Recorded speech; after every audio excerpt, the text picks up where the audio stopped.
Hey, how's it going? I'm Fernando. Welcome to Host2B Academy.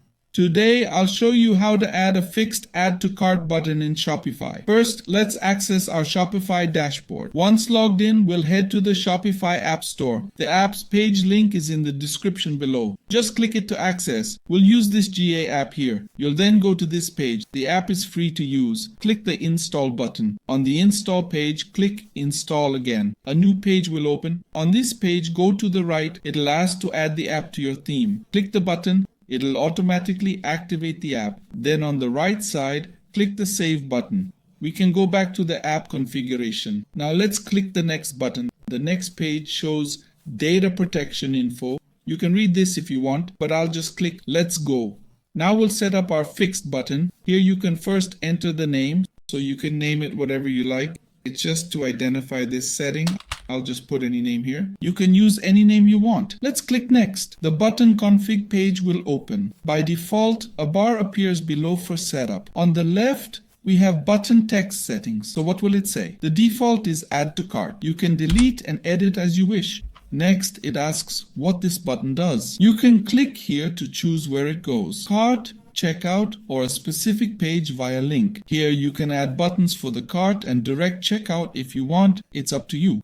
I'll set it to go to the cart. It'll show a message and you can edit the text that appears after clicking. Now let's look at the info that'll appear on this button. You can add the product image, title and variants, the price and a comparison price if it's on sale, and an option for customers to select the quantity. It's your call here. You can also set up a timer if you want. Here you can configure the timer, add a message and set the times. You can add the timer in this option.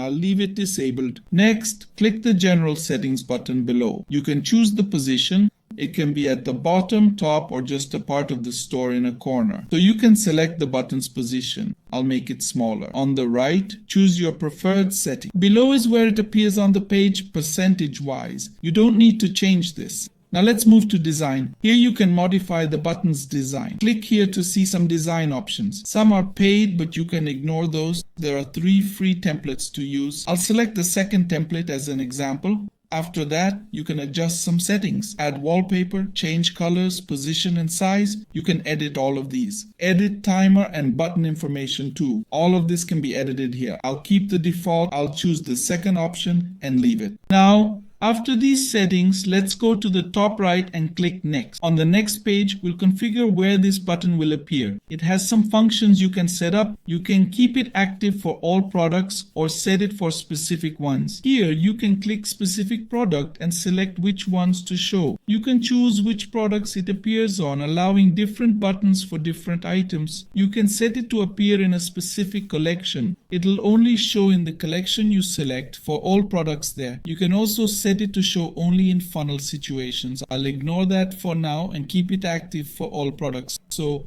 it'll appear on all products, but you can customize these settings if you want. After that, just go to the top right and click the Save button. And there you go, it's saved. You can view it on the page, but I'll access it directly through my store. Here's my store open. We can go to any product, so I'll choose this one. And here's my product. When I scroll down, my button will appear. The button's here now, and I can simply click to add to cart. The product will be added correctly, and we can proceed to purchase it. Now this fixed button will appear across your store on all products as you set up. I hope this video was helpful. Bye.